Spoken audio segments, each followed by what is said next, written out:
we were in different parts. I think we were talking about the best gifts, and the best gift that was given this year was a stuffed bear that my sister gave to my 2-year-old grandson. This was not a bear. This was an adult-sized Khalil Mack, fully developed bear. And the best part of it was looking at the father's face when we delivered the bear. He didn't realize that he was gonna need another room in the house. I had to drive this thing up to Holland where we met them, and I had him sitting up in the back seat of the car. And I never really noticed this until I would pull up to lights and I would look over and they were looking at me kind of peculiar. And the bear was sitting up like an adult in the back of my car with his head tilted out the window, a little, he had everything but a ball cap on. I think people were waiting for me to talk to him. And I did, I had to. I was driving alone. I hope you've had a less eventful break than the one that we've had. We've been invaded by this 2-year-old for the last 9 or 10 days here. Boy, that's why you have them when you're young. Oh my goodness gracious. I want to just begin today talking about the meaning of the gospel. Let me give you the backstory to this.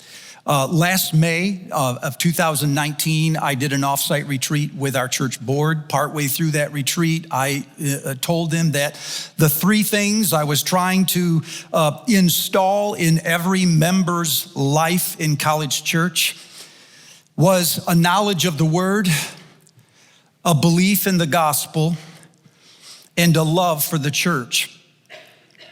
I felt if we could give people an understanding of the word, an appreciation for the gospel, and a love for the local church, it's the best thing we could possibly do for them, and then they could take that into their different contexts. Partway through that conversation, the board stopped, interrupted me, and said, Steve, what do you mean by the gospel?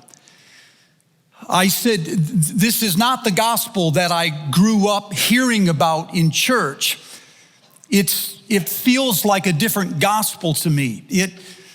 The one I grew up hearing about was a set of theological claims that were made by an evangelist to a sinner trying to get them saved and brought into the church.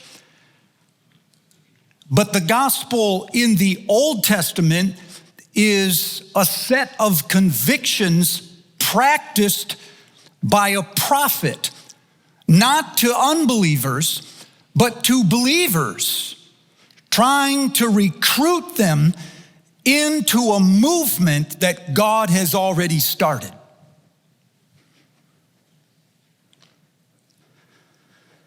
They said, you need to tell us what the gospel is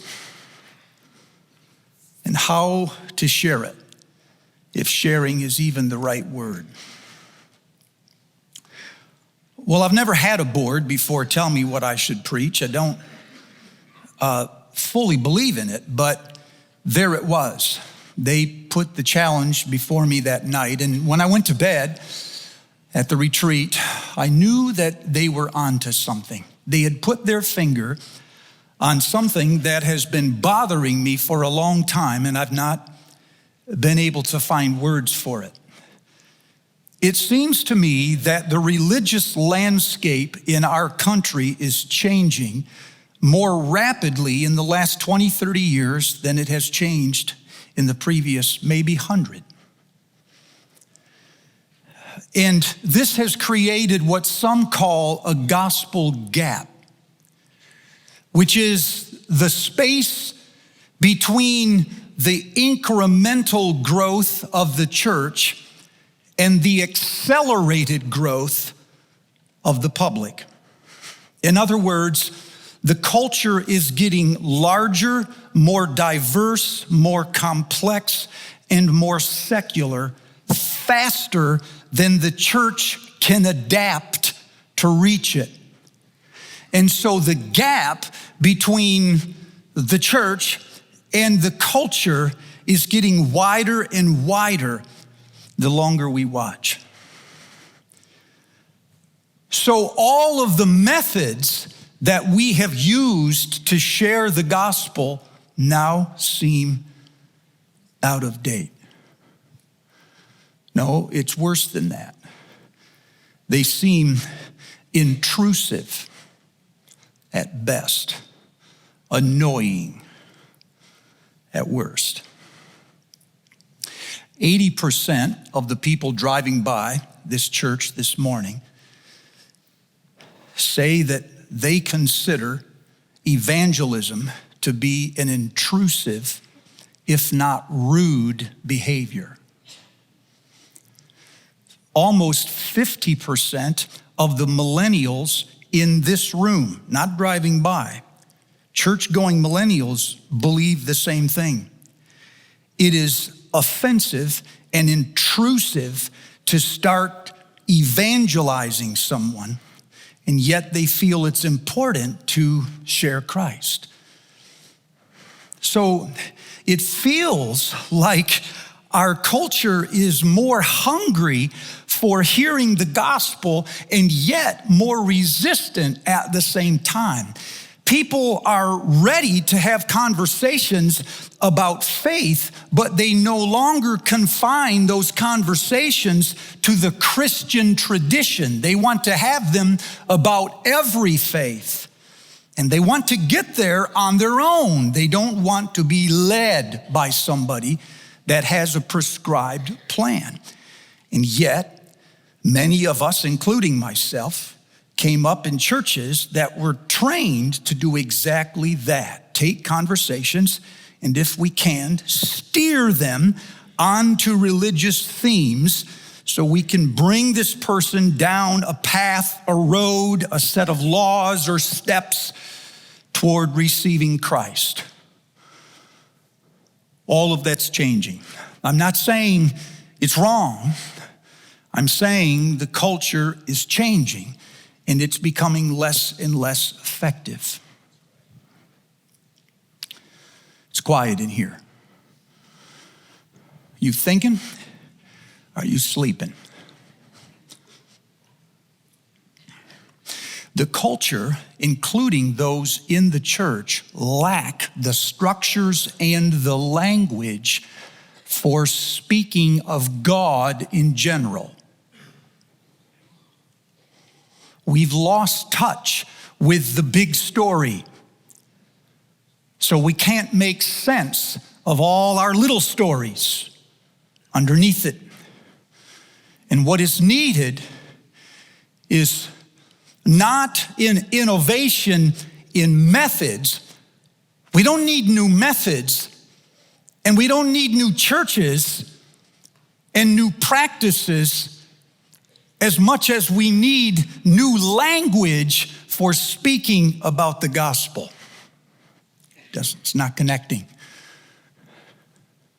A few moments ago, we sang, "When I was a slave to sin, Jesus died for me and he lives for me." That makes perfect sense to everyone in this room.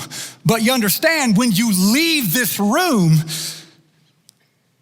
it doesn't connect. People can't see how the death and resurrection rescues us from slavery if we even admit it. So there's a disconnect. We need better ways.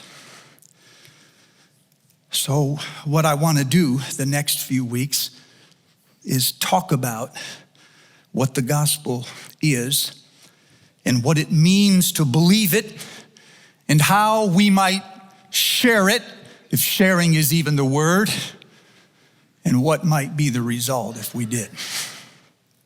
Whenever I come upon problems like this, I try to find a place in the Bible that somehow captures the dilemma that we're in.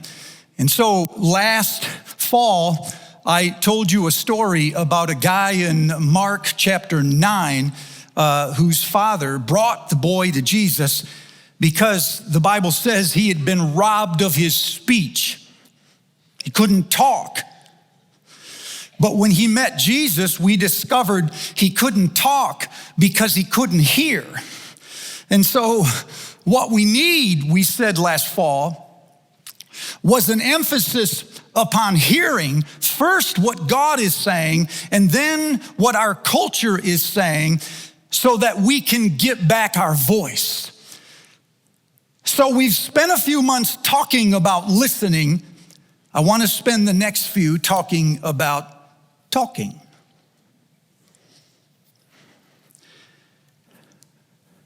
When I was a child, I was put on a bus to go see my dad in another city. It was about a 2-hour bus ride, and I happened to sit next to a lady, an older lady. Of course, when you're about 12 years old, everybody's old. And partway through this bus conversation, she started telling me stories about her life, and I didn't even ask. I just remember she had a boatload of problems.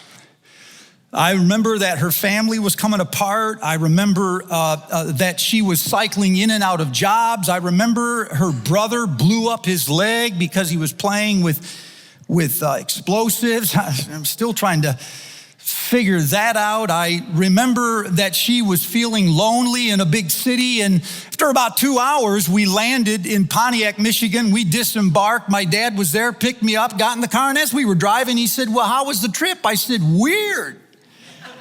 I sat next to this lady who had all kinds of stuff. He said, "Like what stuff?" And I told him the stuff that she was telling me. Then there was a pause. And then my dad, just in a real quiet way, he said, "Did you tell her about Jesus?"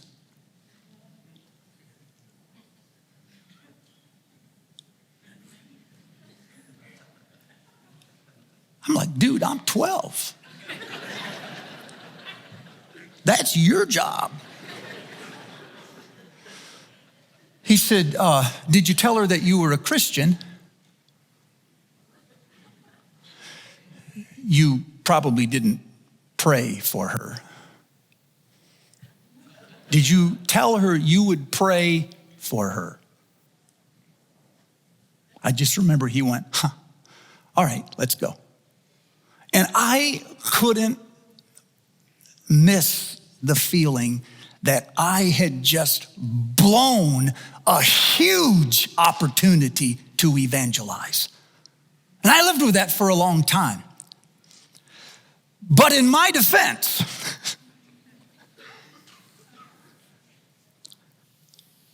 how was I going to connect a person's broken marriage, cycled jobs, wounded brother, and estrangement in a large city with the story that Jesus died and came back to life for the sins of the world?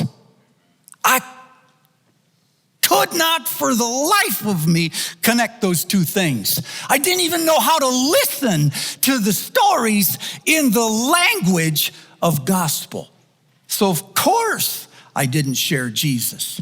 In that moment, Jesus didn't seem like the answer. This is our problem today, isn't it? Both in the church and out of it. We can no longer frame our problems in religious language. Not even Christians. And so religious solutions like gospel seem irrelevant. So we will gather in religious circles and speak language only we understand, while the culture that we want to reach drifts further and further away. Enter the man in Mark chapter 7. The best part about this miracle in Mark 7 that you just heard was for me that it happened in the Decapolis.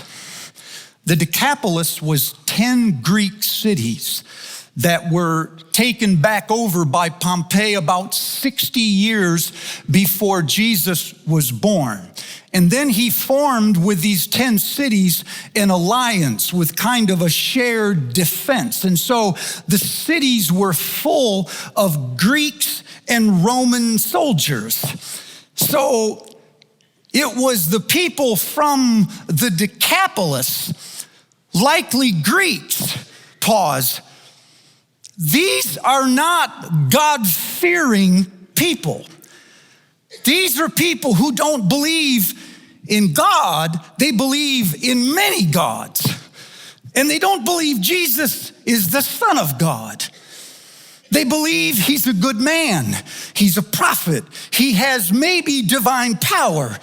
And so the only thing they know is that maybe this friend of ours who is deaf and mute will have some favor if we can bring him to this other man, this prophet, this good teacher. And so they bring him to Jesus, and they don't ask for him to save him. They don't even ask for him to heal them. They just ask for the teacher to bless him. Because he's deaf, he can't hear, and he's mute, only he's not silent. The word for mute here means that he is making noises, but the noises are unintelligible.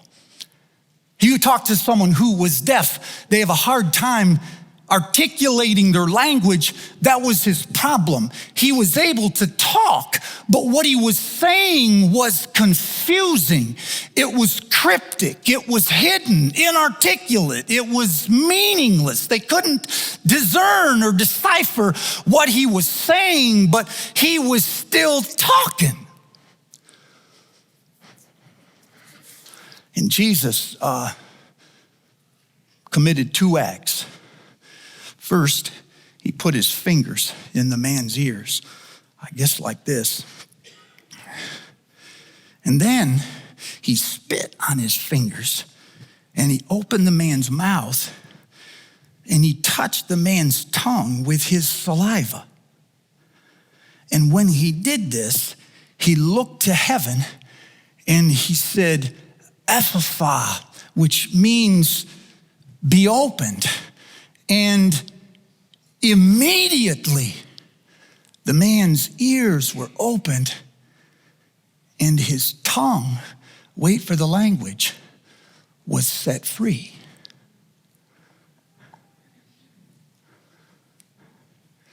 His speech problem was not so much a deficiency, it was a disability.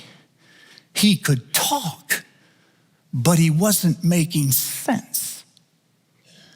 And when Jesus touched his tongue, he started talking, and it started making sense. They could understand him. And immediately, Jesus looked at the man with his friends, and he said, don't say a word about this. But the man, in an act of holy disobedience, he runs out and he starts talking about it. And the scripture says, the more Jesus said, don't tell anybody, the more he kept talking about it. So by the end, all of the people in this village were hearing this story. They weren't even there. And they heard this story, and they were overwhelmed with amazement. And they said, my goodness, that man does everything well.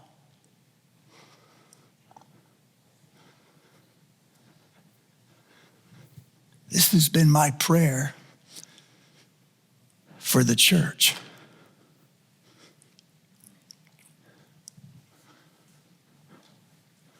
I'm praying that God will open our ears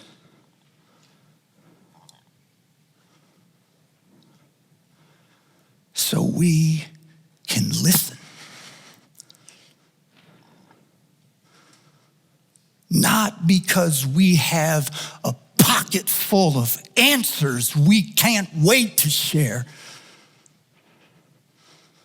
but because we genuinely care about people. Amen.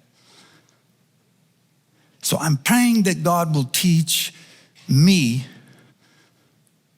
how to listen, not so I can rescue, but so I can enter into the dilemma with the other person, and we'll discover what the gospel is for them together.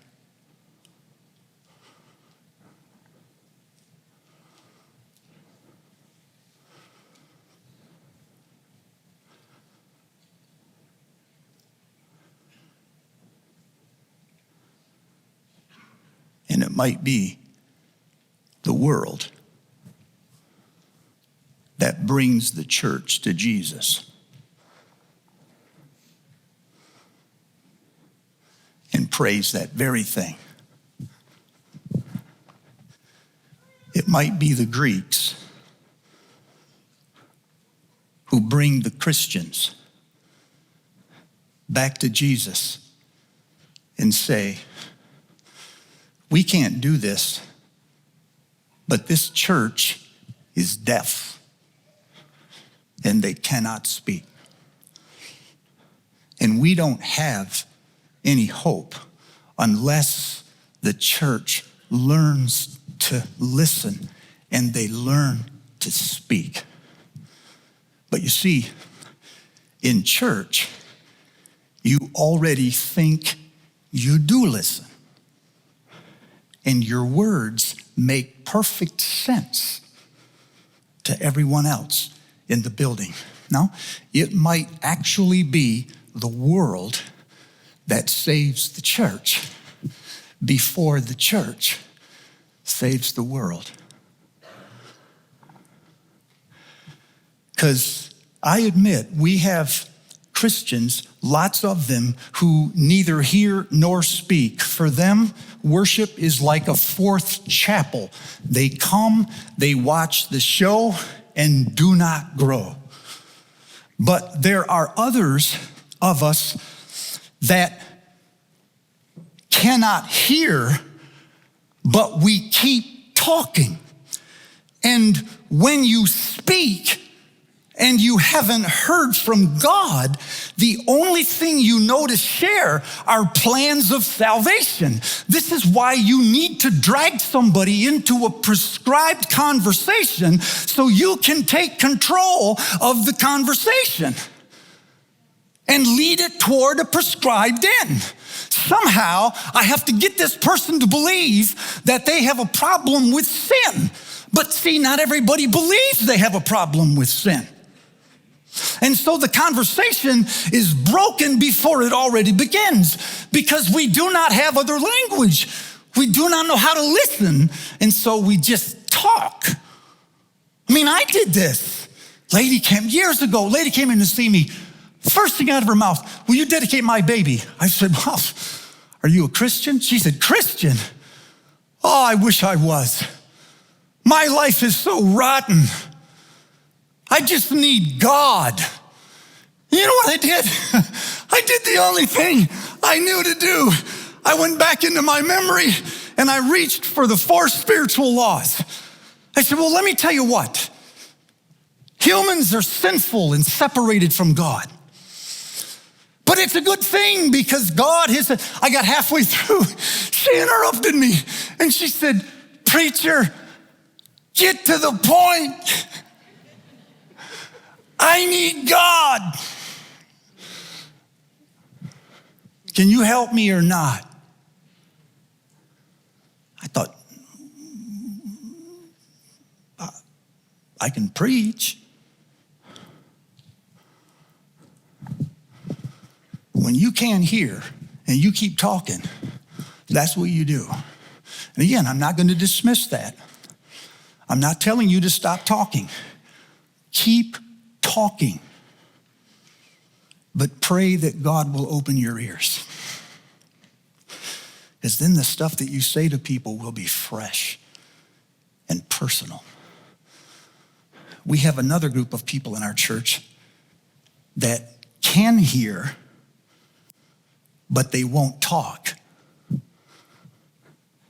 So they'll do random acts of kindness and hope that a person figures it out, only they don't. Preach the gospel, they say, and if necessary, use words. Well, listen to me. It's necessary. Use words, thoughtful words, sensitive words, but help people connect the difference in your life to the person Jesus Christ. Say something. They won't figure it out, but not until you listen. So I suspect what's needed is like an evangelistic intelligence. Think of it like this. In medicine, they have pharmacologists that go back in the laboratory and they mix up all sorts of drugs. And then they put them on the counter, and the doctors take the drugs and they meet you in their office and you tell them your symptoms, and then they hand you a drug. That's sort of what we've done with evangelism. We've put thinking folks and theologians behind closed doors, not on streets, removed from the symptoms. And then we've kept practicing Christians on the streets and out of the classroom, removed from the thoughts. So we have part of the church mixing drugs and another part of the church pushing pills. Whatever the symptoms, Jesus is the answer. Jesus, it's just Jesus. What if there was a generation of people that knew enough about theology and they were close enough to the street so that when they heard the symptoms, this is my dream, they could go back into the laboratory and make their own drugs. Wait, that didn't sound right.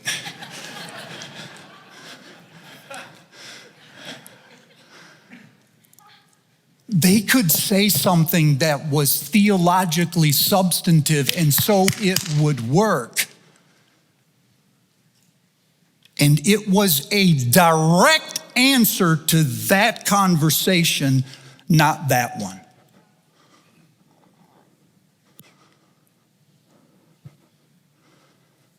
That's where we're going.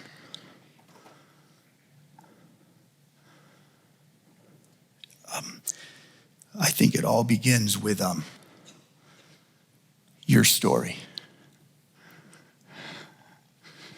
It begins with the time that you came to Jesus and he touched you and he changed you. Because we don't need preachers, we need witnesses. People that have actually had the miracle that they're talking about.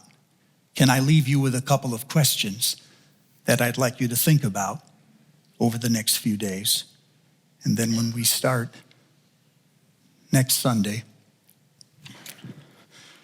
we'll start here. The first question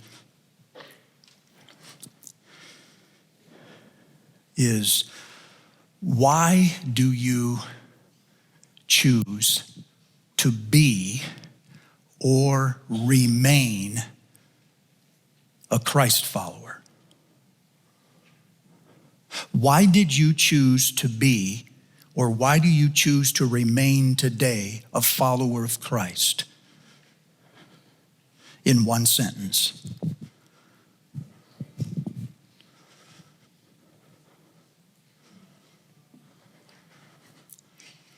Second question. What is it about him that you most want for you?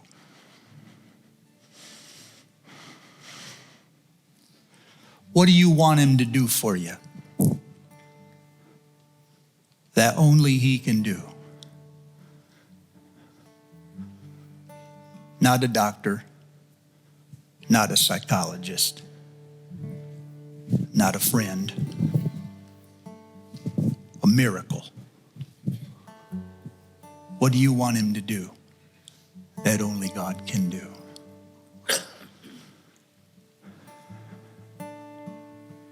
Jesus, burn these questions into our mind, and in them help us to begin to find our own encounter